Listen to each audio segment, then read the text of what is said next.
is with great pleasure that the Bonner Institute is receiving you today to give a very, what I know will be impactful webinar. David Rodrigo Fernandez Esquivel, and if I mispronounce that, I am so That was sorry, perfect. is a co-founder and co-chair of the Virtual Advisory Board. He has a he has a great background in international relationships on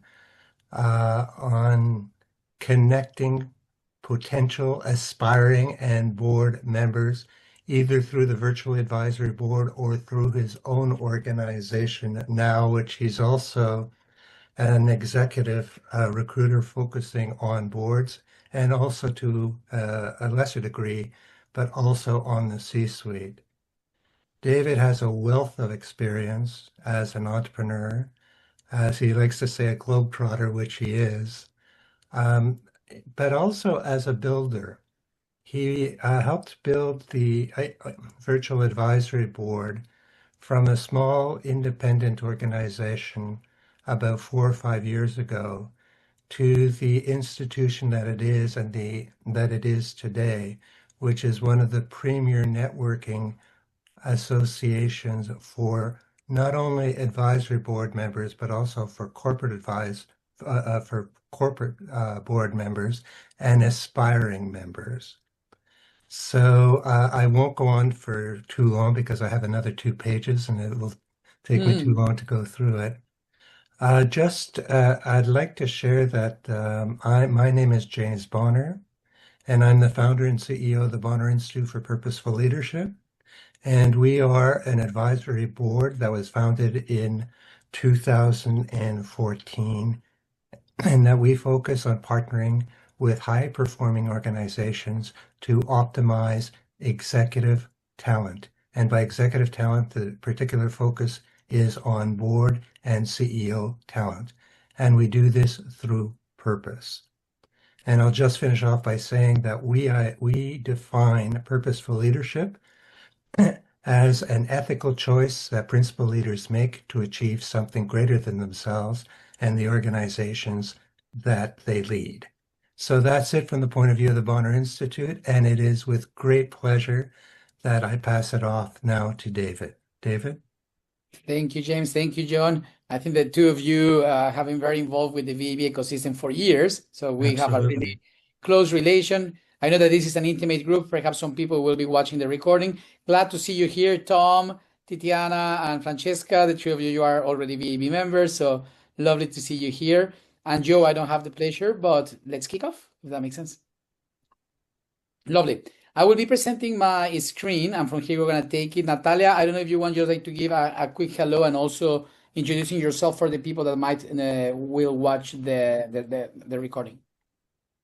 And David, I would like to remind you that many more people will view the recording than will be available in the live webinar. We have that. That's very common for us. Okay. Nati? Hey everyone, I'm Natalia Villela, or as David says, Nachi. I'm here based in Rio, in Brazil.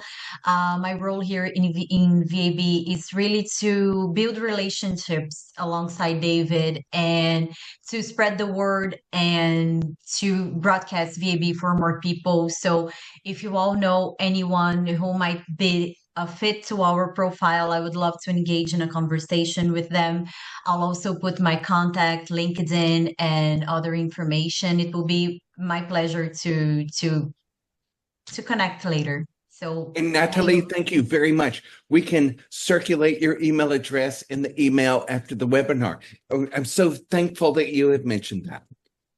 No, thank you so much, John. I'm available for anything. If you can email me, call me, just send me a pigeon like in the old days. It will be my pleasure to connect with everyone. Thank you. That's lovely. That's lovely. Let me bring you back here to the screen. If not, I will not be able to see you here. Okay, cool. You can see my screen, right? Lovely. Yeah. So let's kick off. I think that the idea today, we're going to take perhaps like 20 minutes, 25 minutes, and then we don't need like to cover like all the time, but happy like to go to any further details that might be needed. Okay. So let's go here. the idea today is like to talk like, hey, what are the really key demands of board members, what they are like really looking at with the years of experience. VAB has been in the market for over 6 years. We're going to see a little bit about like what are the skills that made you like a good board profile, and also how you can highlight these on online and LinkedIn, and some tips on your credentials as well, right? Including board profiles, and also like why networks matter. So Natalia, I think that she gave like already offering that you can like connect with her. VAB, it's global. We are in over 85 countries, really with a purpose of building and designing your credentials, and much more than your credential, like your portfolio career, right? Of course, advisory and boards will be a lot of the conversations today, but VAB, it's beyond that, right? It's also offering about how you can, in a very safe and trust environment, discover other avenues. With all the layoffs that were happening in the world, the future of work, with AI, with everything that is happening, many people are realizing like, hey, I need to have like a clear portfolio career. Investor, writer of a book, keynote speaker, angel investor, as I said.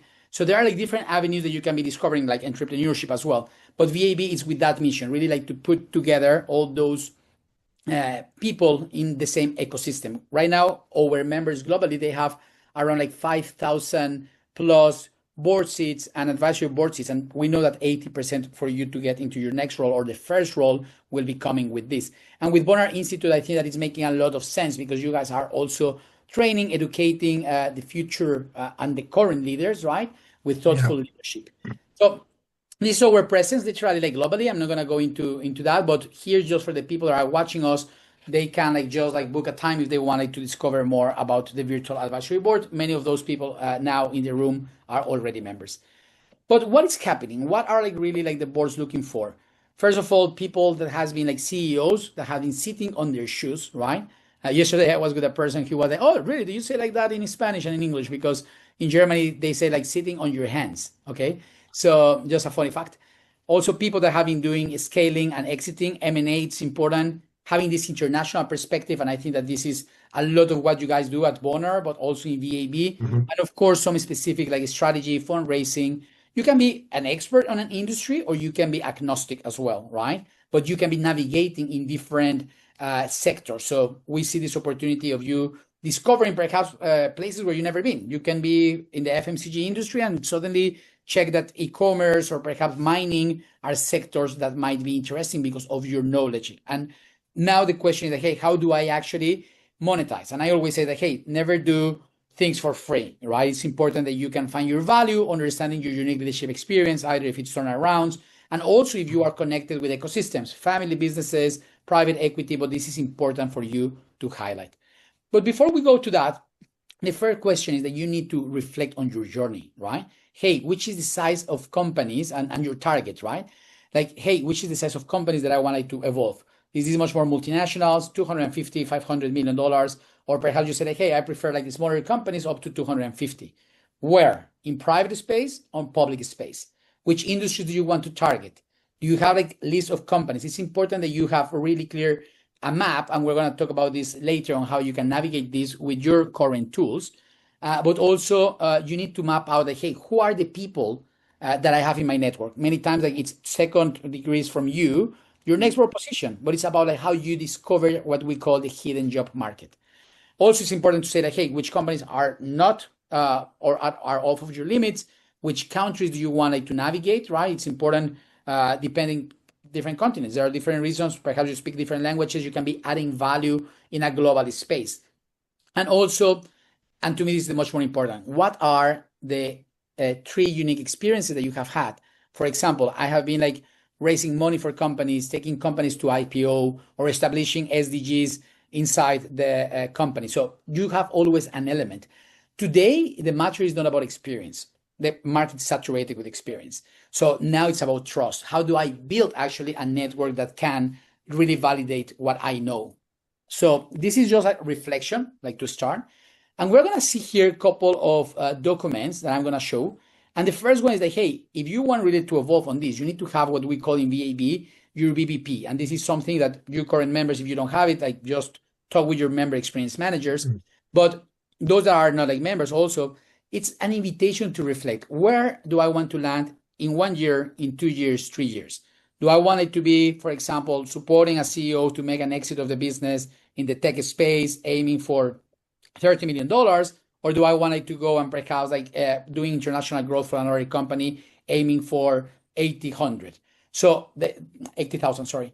The idea is that you can really map out and say like, hey, in my first year, this will be the sector, this will be my second opportunity. And perhaps you say that, hey, I want to go to the corporate governance space as well, right? Fiduciary and so on. But in order to do this, you need to map out your network. And we always say that, hey, you need to have at least 25 chairmen of your network, in your network, 25 CEOs, 25 independent directors. And this is where platforms like Bonner Institute and VAB can support you on how do you create this, but with validated people in a confidential space where you can feel secure on sharing how you can build not just the board career, as I said, but the different avenues. And when I'm saying the different avenues, it's also like interim roles, for example, right? Like this is an opportunity that is happening a lot, even consultant or other roles. So by you mapping all these, having your unique leadership experience, it sounds very basic, but it's important that you break down these and saying, hey, this is what I really want or need to succeed. But how am I going to do it? How do I present myself? My personal brand is important. So we created a document here for you guys that it's important. At the end of the day, on LinkedIn, and I'm going to get back here to the presentation, but on LinkedIn, you have currently, I'm going to skip those slides, but you have over 1.1 billion people, right? I mean, Facebook, for you to have an understanding, they reach 3 billion. So all of us will have accounts, but how do I discover myself? Is this really true that because I've put my premium badge that I'm going to get much more views? It's not. It's all about based with algorithm. So it's very important, and 75% of the board members, of the recruiters, they will come here to look. We have some other tools. I am a headhunter myself as well. So we look into Sales Navigator, into the platform or recruiter, and it's all about building on wording, right? And that's why the algorithm is important. If I want to become a board member and I'm not mentioning this, I will never be searched with this profile. Your features section is very important. The features section, and I'm going to show here the example of Mario, former president of Expedia, VAB member, Bolivian. He put here very clear his credentials, right? He's a speaker. It's an easy way for people to identify. Of course, the banner is important, the picture is important, but that feature area is something that if you have PR, if you have materials, if you have interviews, it's important that you showcase yourself. But now, okay, I have this visual, but the much more important part is hey, what is my headline? What is my about area? And the headline is very simple. It's a formula of 3 things. What is my position? Am I a board member? Am I an investor? Am I an executive? Am I a hired gun? What is exactly the role that you are having? Who is your audience, right? Am I working with emerging markets? Am I working with pre-IPO companies? Am I working in the energy renewable sector? But you need to craft this so people can easily identify you. But what is my purpose? And purpose is hey, I see trends before they are coming, or I support raising capital, or I am really good on implementing and great teams on a scale or expanding markets. So this combination will allow you to have a better understanding. And this is the case of Grant. Grant mentioning himself as a CEO chairman, net investor. He was the president for Japan American Tobacco, currently the chairman in Ethiopia for the company, but he is now moving into the sustainable space. So he specifies that he is an Africa expert, a stakeholder relationship, renewable energy, and ESG. And he put his purpose, passionate about empowering teams and business for sustainable growth. I'm going to do a stop there before going there. So I'm not seeing any of you. So you let me know if you, until now, you can follow me. And if we are okay until now before we go to the About Me area. All good? Tom, thank you. Lovely. John, you want to say something? I think you're muted. I'm now unmuted. So, David, I think the most pressing topic we face right now is what is the role of artificial intelligence? Not only, first of all, what is the role of artificial intelligence in the boardroom? And what is the role of artificial intelligence in the workplace? Lovely. So look, I think that many reports and everyone is talking about AI. It's the topic, right? For the last 3 years, much more, but we know that this is coming from before. 80% of the board members, they say that AI is super important, but just 12% really understand. And the people that say that they are experts in AI is not because you are using ChatGPT in your home. I use it as well. And not with that, I am an expert, right? It's very important that you understand that today, the boardroom, what it's looking is much more people that understand what are the risks, much more than the tools that you need to use with AI. We are oversaturated. So right now it's about like, hey, how actually do we apply AI and do we are compliant? And the boardroom, what they want to know, it's like people that understand the implications, but that also understands how to operate with AI. So if you are related with AI, I think that it's important that you showcase this, but you need to have real examples or stories on how to do it. Well, it's very interesting because recently Mark Zuckerberg has stated he's creating an AI agent to help him be a CEO. So what are your thoughts about using an AI agent to help be a CEO? I think that to me, the AI, it will depend. If it's inspirational, it's perfect. And I'm going to show you here examples of how you can use AI to position yourself better as an executive. But again, you can use the best tools, the best brands, and all that we're going to learn. It's very valid. But if you don't have people that validate your experience and the correct networks, you will never succeed. And that's why it's important, the part of the network. And if you allow me to go in the part of the About Me area, that's why it's important how you share this, because the recruiters and many of the people that you will be connected, they will not go to all your experience area. There are like some systems that they will match words, they will do this part, but the About section needs to be very compelling, it needs to be 90 seconds. Very genuine line about you, 1 or 2 achievements. If you are working with boards, for example, something that interests us as headhunters is the size of the P&L that you are operating. So try to bring 1 or 2 elements. Be careful with the tone, not being arrogant, talking on first person. That's my personal recommendation. Some people do it on third person. I prefer this in the board profiles, but also to mention what is your current moment. And sometimes we don't know how to craft this. And also to say, I'm not saying the name of your wife or the kids, but much more about yourself. What you do when you are outside work. Are you working with charities? Are you a piano player? Are you a tennis player? Do you love like to cook? But the way that you communicate your About section is what really will captive the attention. And then is where you move into the next parts, right? And here you can see many things. Using different multiple language. I am German, but I crafted my things in German. There is ways that people in Canada can watch it on the local language, right? Or in Mexico in Spanish or whatever. But there's a multiple language function. If you have licenses, it's also as important for you like to set up. Don't be afraid that you've been working for non-for-profits. If you are volunteering work, boards members, if you are part of Bonar Institute, it's important that people can see this. And now is when you go to the experience.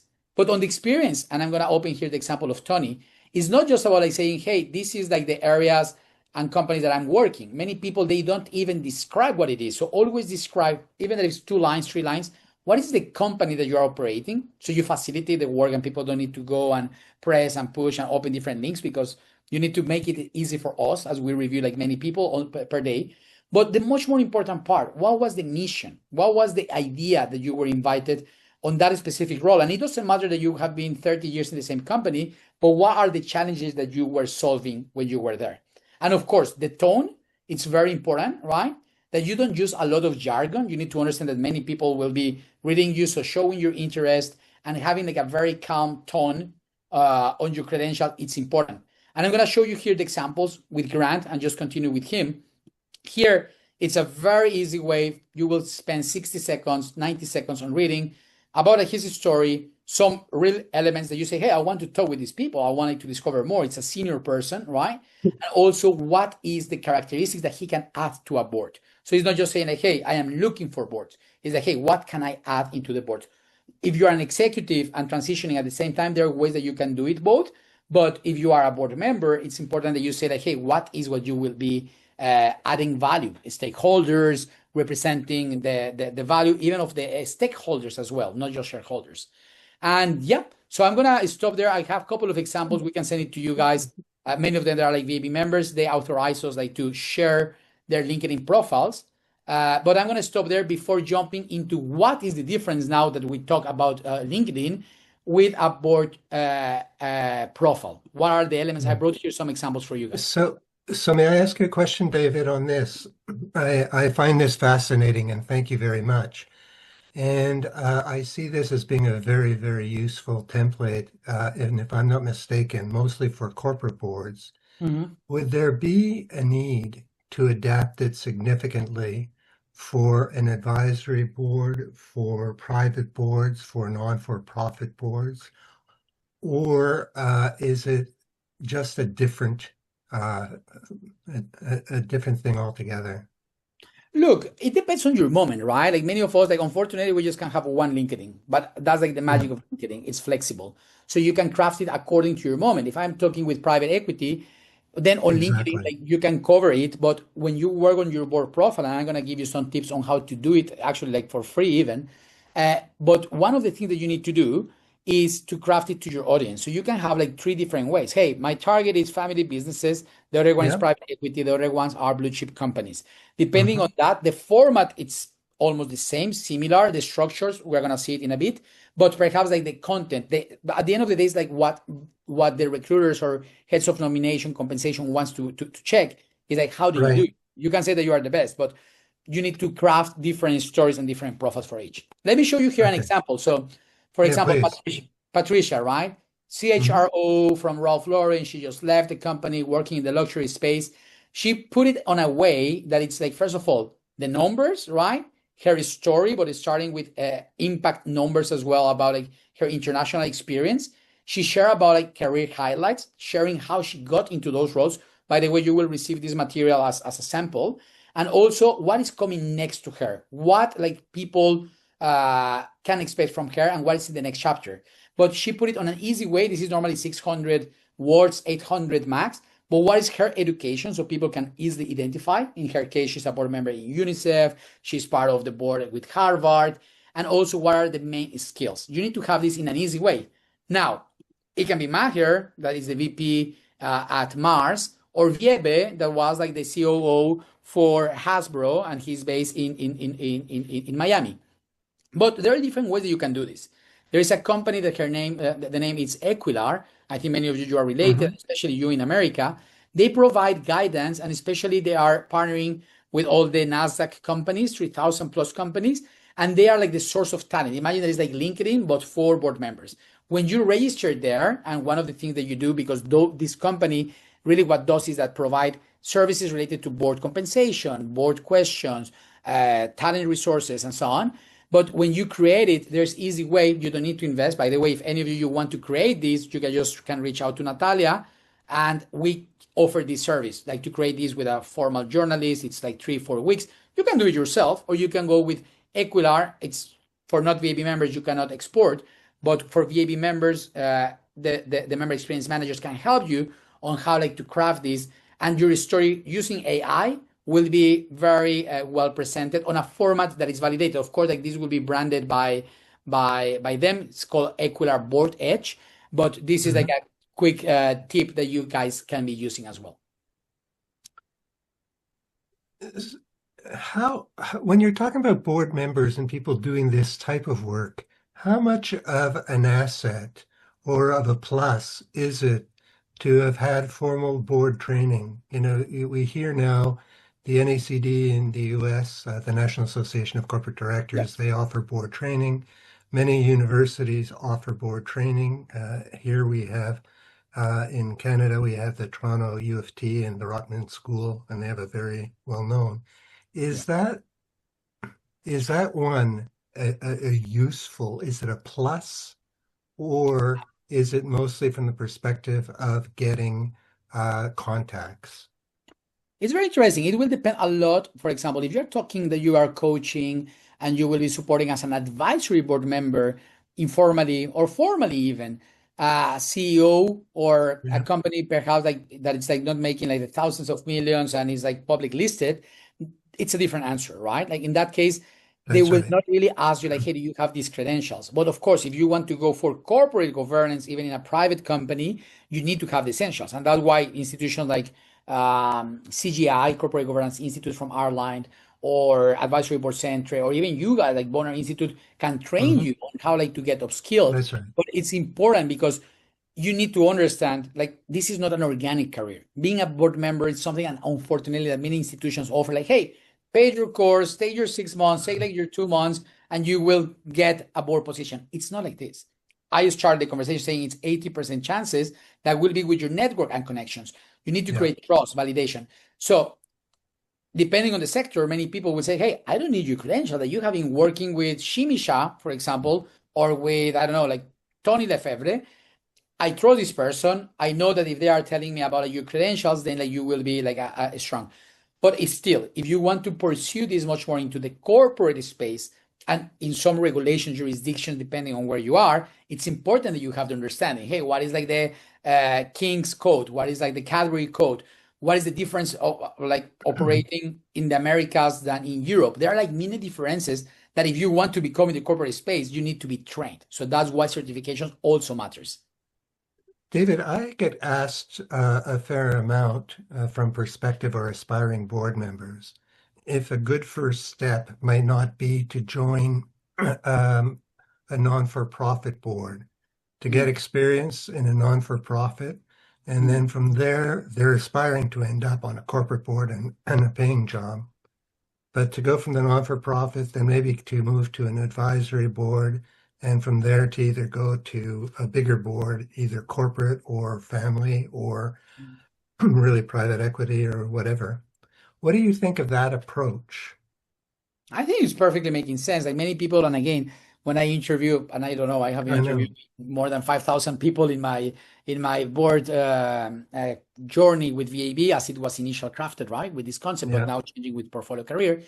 And what you can see that many people were very shy and just saying, oh yeah, but I have a non-for-profit. No, on the contrary, go and shout. I think it's important. I mean, like this is the way that you start the journey. So don't feel shy or not proud on doing that. Those are like elements. It's still a non-for-profit association. They have representation and they have impact for stakeholders. So definitely it's worth to explore, you know, even though it's pro bono.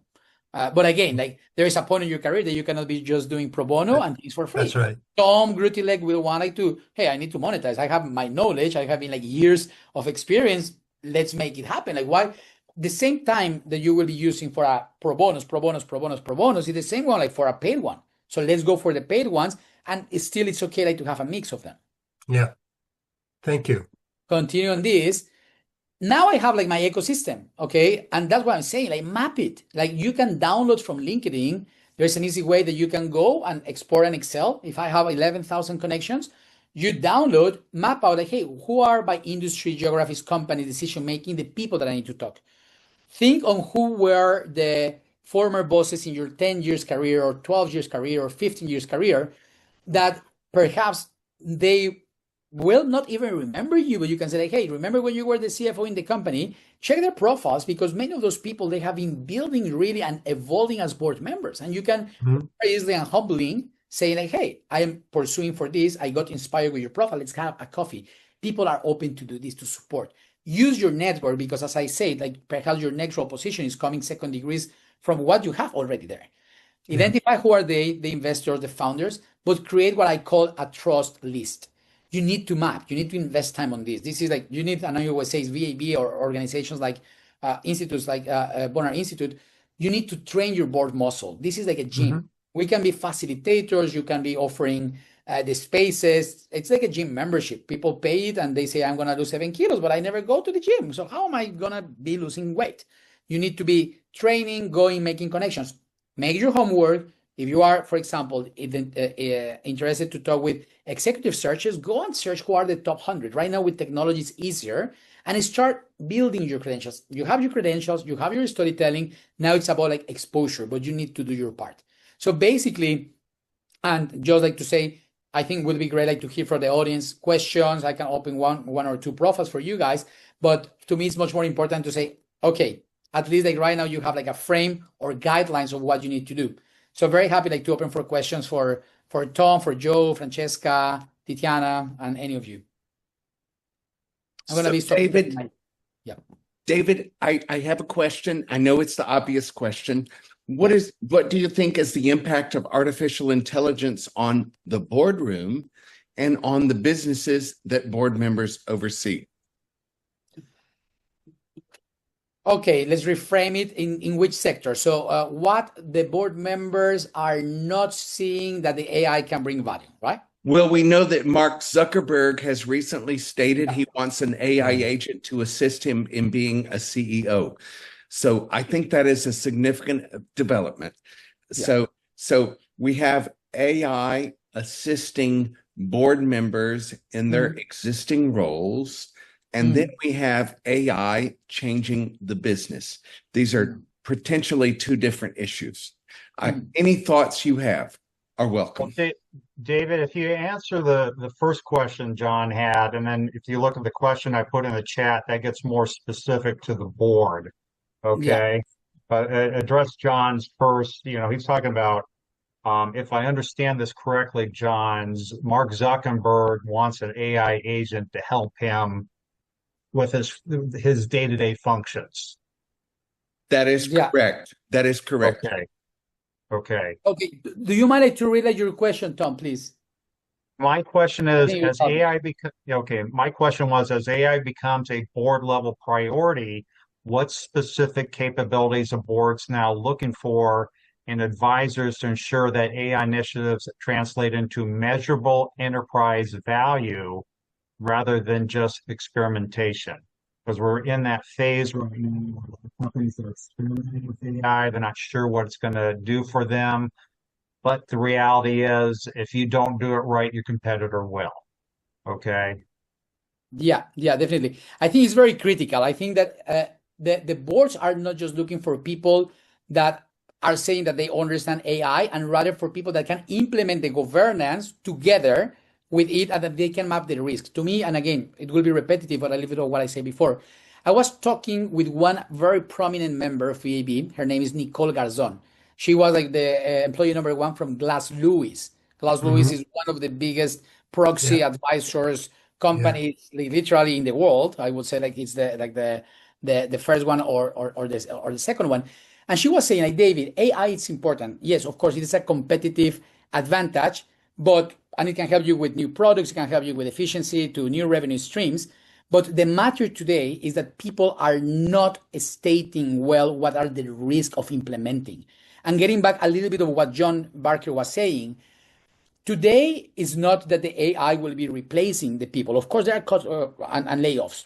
Hewlett Packard announced 1,100,000 people to be made redundant in the next, I think, like 12 or 18 months. It's massive. Like, really, a lot of people will be cutting. But what we need to understand is that AI become another staff member. So it's still, with all these changes, we need people that understand how to do it. So the winner right now, and the board member that will really be the winner, is the one that can be really understanding, how do I bring the AI? How do I implement? How do I mitigate the risk, right? But at the end of the day, it's how do I make it profitable? But also you have a social responsibility with the stakeholders, because I think that it's just unfair to come with people and say, hey, everybody's leaving, it's going, because we have a responsibility. You have a stewardship as well. James Bonner, sorry. No, this is good. But I do want to add a little bit because I think it's a fascinating topic. And Tom, I appreciate the bent you put on that. But speaking about Glass Lewis and really about BlackRock, and you mentioned, David, about proxies, they are very aware that very few corporate players at the board level really have literacy or proficiency in AI. I'm not speaking from a technical perspective, but I'm even thinking about it from a strategic level and an implementational level.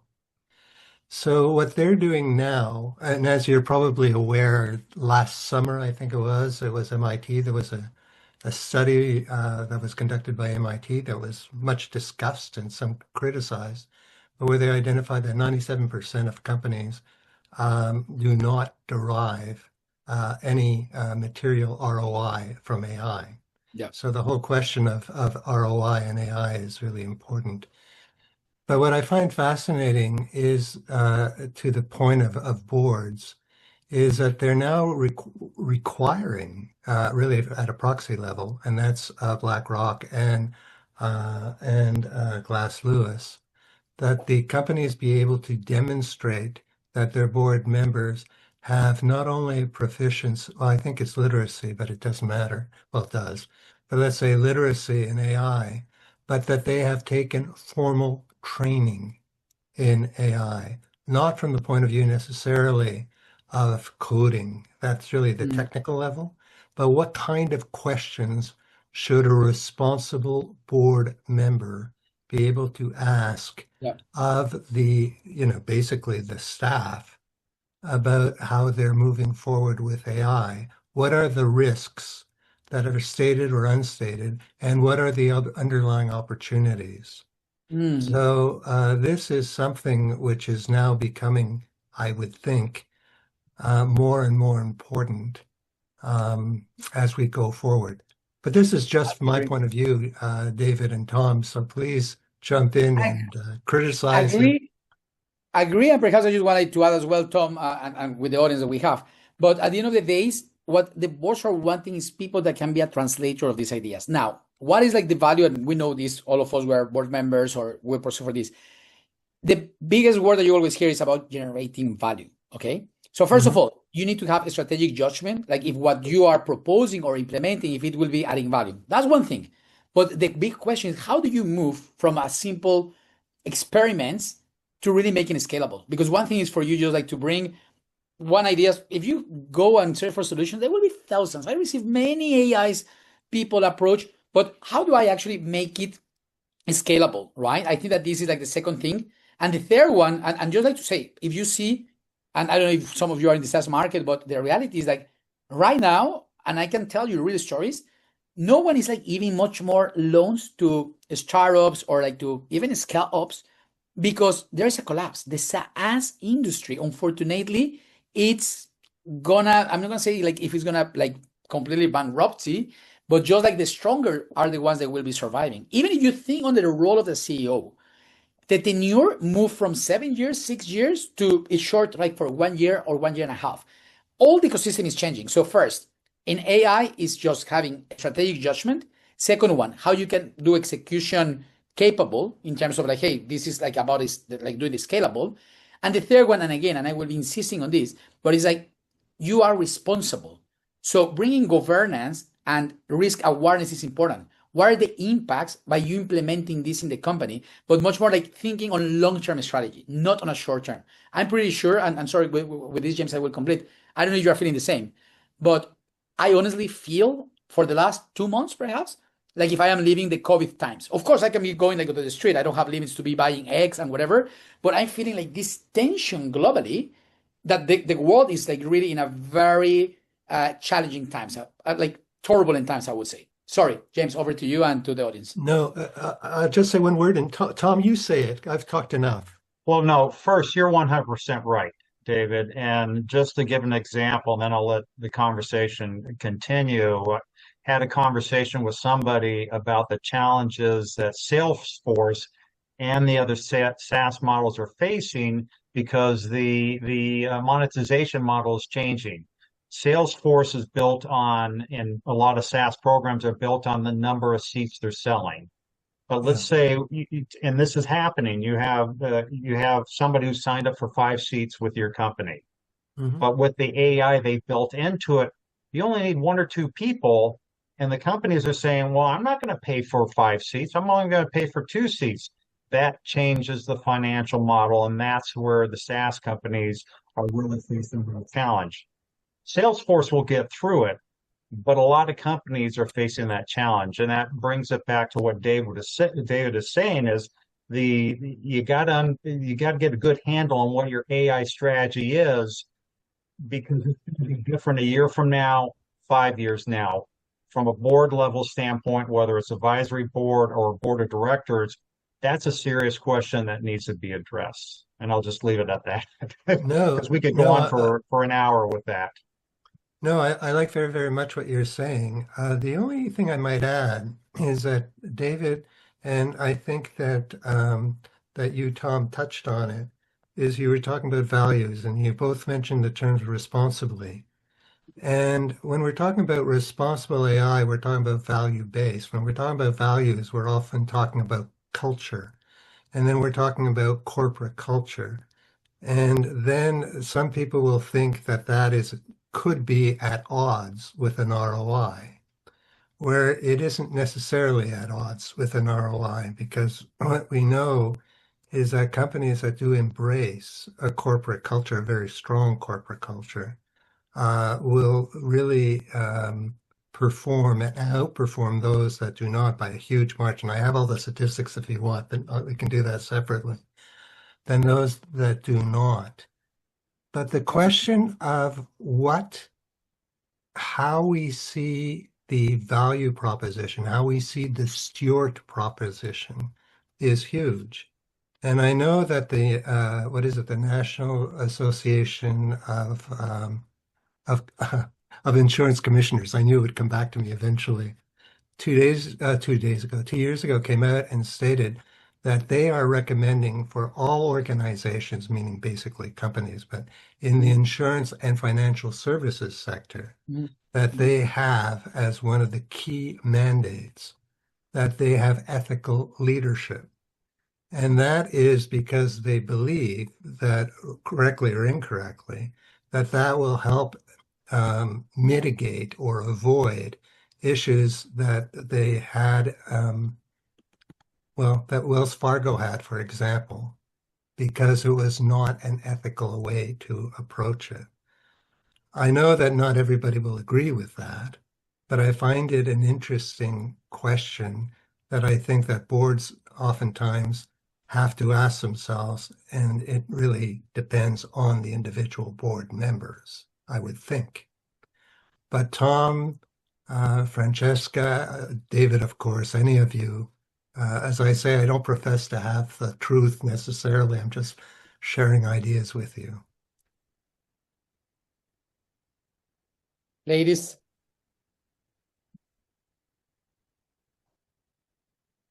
Well, David, I would like to ask your opinion on what is the level of knowledge that the board members must have about AI. And this is generic, so regardless of industry, certainly an industry that is impacted more by AI than others, the board members have to have more specialized skill. But what is the minimum level of AI knowledge that AI members must have, in your opinion?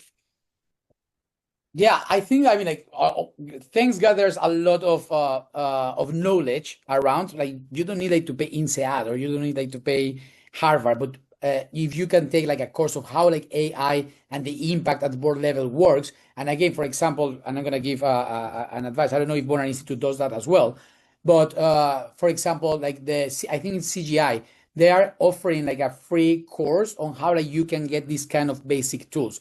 I do not think that you need to be an expert, like a code expert. You don't need to be even a CIO, like for you like to know everything, but you need to know at least like the basic and the elements. You don't need to be an expert, but you need like to be understanding, and you can get this at least in public information that it exists. So I would say that it's important to have if you go to an interview. Myself, I'm gonna say, but I'm gonna be honest, I do not have like AI knowledge. The max that I have is ChatGPT, you know. Perhaps I will not be really a candidate for a good position inside the board. But I think that if you really want to go, especially, and even in the not necessarily fiduciary, but advisory, you need to have some minimum understanding and certification, not certification, be careful, knowledge of the topic, right? Like participate in groups. There are like many groups of AI. There's like Coursera. There are different things that can help you on what is happening in terms of AI. If I may add here, David, I mean, for a board member, forget board member, any regular person, it's really difficult to keep up and have all that knowledge and experience about AI. So general knowledge, what's there, how it works, this is very important. But what's more important for board members is to know how to have the right governance, how to ask the right questions about, because AI is used at the execution level. That's not what board members do. But they need to know which questions to ask and to avoid getting into any kind of trouble, be it ethical or like it can lead to trouble. So, and I think, and we had this in one of our seminars, David, that all boards should have a member that is really knowledgeable about AI. We cannot not have these people on board. This is what I believe. But for everyone on the board, they need to know the governance. That's how I see it.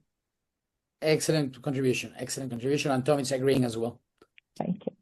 What I'm liking about this is like, I mean, like the idea was to talk much more on credentials building, but you are going like deeper as well. Like, hey, okay, so we have the credentials, we have the content, but now it's like, how do we actually like see the trends that are happening, like in order like to apply when we are there? So good session, James. And John Barker, as always, I was like missing you in my space because you always do like very provocative but really good questions.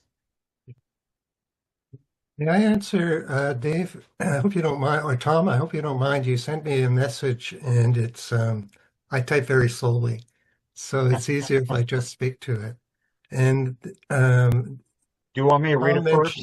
Yeah, I'm sorry? You want me to read it first and then you can answer? Okay, so my question, James, was the topic he was covering. I think what he was talking about is really how a board views their personnel. Do they view it as head count or they view it as human capital? Of course, I'm in the camp of human capital, but I'll let James answer that. So, Tom, where I'm at is also from the perspective of human capital, and I would see that one of the major challenges of boards going forward as of today is really how to manage the AI and the human capital. Because we're starting to see increasingly, when we're speaking in terms of workforces in the plural, we're speaking and starting to separate the human workforce from the digital workforce. And a number of companies are now treating them as separate entities. And oh my gosh, Moderna, I was afraid I would forget it, and many of you know this already. But Moderna, for example, has taken its IT function and its AI function and melded it together, and they now have one head for that function to oversee their workforces as they see them. So it's a huge question for boards, I would think, because today, as employees look out at the workplace, they have some people or some entities that might report to them, quote unquote, that are robotic. They may have colleagues that are AI. They may have bosses that are AI. So it's really a brave new world that we're only, I think, starting to scratch at the surface. And I think this is really coming to a level where the board has to be involved. I think what David was saying is absolutely true in the sense that the board members, you can't expect them or want them necessarily to be able to ask all the questions or to have the knowledge about AI, especially not necessarily from the coding or what have you, but at least to be aware of the trends and to be aware of questions that they should ask their staff or the management of the company, because some of the decisions that they're taking can have huge ramifications on the future of the company, including, let's say, intellectual property. Anyways, that was the goal. That was what I was trying to get at, Tom, and obviously I wasn't clear. I'm not sure if I was much clearer here, but that's what I was trying to get at. No, but I think you're very clear on that. And once again, it's how they're viewing it. So when you look at some companies making decisions based on head count, and that's the news item, that may not necessarily been what the decision is, but that's what we see. So That's there's right. a fear factor in there. But it's, I mean, there's corporations that value their human capital. So that AI is going to impact that. How do you maximize it? So it's a whole overall strategy, That's right. from that standpoint. It's also what I think John was bringing up. It's separate a board, and correct me if I'm not wrong, David. A board wants to know if you understand the strategic implications and the valuation and the value of AI. A board is not looking if you're an AI engineer and you know implementation. I mean, you need to kind of understand Perfect. that, John, but John, you need to really understand what is the strategy behind That's it, it. whatever your area of expertise is, okay? And I think that, I'm sorry to interrupt, but that's exactly how I started. And I think it's going to be the fourth and the fifth and the sixth time, and that's okay. I'm not like complaining on that. On the contrary, but it's exactly that. Like, I mean, like if I'm talking with one of the big persons that is telling me that, David, while we're looking where we're doing proxy or advisory or boards, it's really not on the necessarily on the understanding, but it's rather on the implications, right? What, and again, like the two key words that I said, creating value, and the other one, long term. Doing this scalable is not easy. So you need to understand what would be the compliance beyond other things, So what are really the risks that you will be taking? And I think that that's what Titiana say. Hey, the matter is not like if you are a great expert, but the matter is much more on what are the questions that you are putting there, right? And just like to say, and that's why, and this is very specific function opportunity, but that's why right now, one of the sectors or roles that people are looking much more in the boardroom are the CIOs, people that understands the data, that understand what are the implications in terms of technology, but not because they want to understand how they are doing the technology, and rather like, hey, what would be the impact for the business, right? Good, lovely, guys. James, I think that from our side, this is like the content that we wanted to share, and happy like to, if any other question, Francesca, if you feel free like to participate, or Joe, I don't see you on the camera, but thank you for making the time. Well, we are very grateful for having you here, David, and we want you to come back and talk more with our Bonner Institute audience. I would like to ask a little bit more. What is your journey in artificial intelligence? Because you are an expert about recruiting board members. Yeah. So what do you recommend to people who want to be a board member? What should they learn about artificial intelligence? What level of knowledge should they have, in your opinion? Yeah, like very humble opinion. Again, like it's about like with your peers, with the networks, right? Like going, like if you have the opportunity to be with AI experts, really like my plan would be like, hey, spend a couple of hours. I always say that you need to treat sometimes this specific topic like an advisory board, okay? So if you want to learn about AI, spend at least 3 hours a month, right? Like really going with the right people and connecting and being humble with them and saying like, hey, I would love to learn. You ask me like, how do I use AI? I do use it as a recruiter, right? I have my own templates. I know how to create an elevator pitch. I know how like to create the perfect LinkedIn profile. I use all this with AI. Right now, I participated in a big webinar here in Brazil. We were like literally 100 people that Natalia organized, by the way, really good event. And one of the topics was a lot about the AI. But the best thing like for you to do is really to spend the time with the people in your network that are the gurus, the knowledge, the much more knowledgeable people that you can be like sharing much more with them.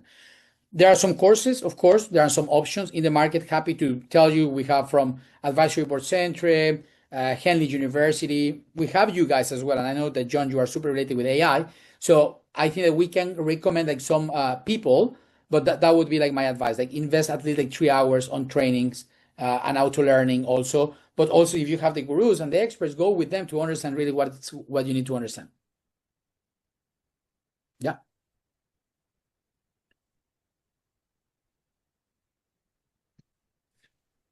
Thank you very much for that perspective.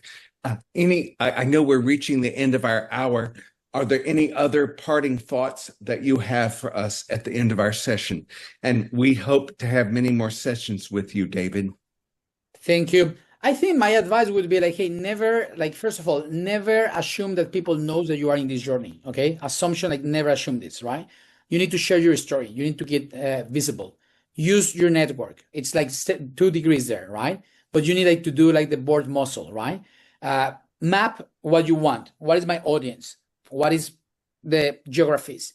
Where do I want to go? Who are like the members that I have? The CEOs, the board members that will be opening doors. You want to do work with the startups? That's okay, because some of them can become like unicorns, but select also where you want like to act, right? So it's a lot of reflection on your journey, work with your credentials, and think this is not about experience. This is about like trust. Who are the people in my network that will validate and that will create this trust near you? That would be my final thoughts for you guys. Okay.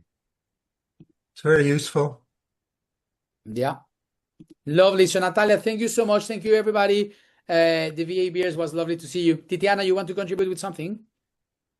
Actually, I want to thank you for the session, and I have to tell the audience that's here and that's going to watch the recording that it's never enough to hear you speak, David, and really that's not in your face. There's always value in all the sessions, and as a VAB member, I really value all the information, the content that we're being provided with, such as this meeting. That's so sweet. Thank you so much. And just to say again, like my role and I have a purpose also as a professional, it's much more a facilitator. We always say in VAB, of course, you have this part, advisory boards, but it's beyond that. And the good things is that if you want really to talk AI, don't worry, John Barker, let me put you in contact with my 2-3 gurus.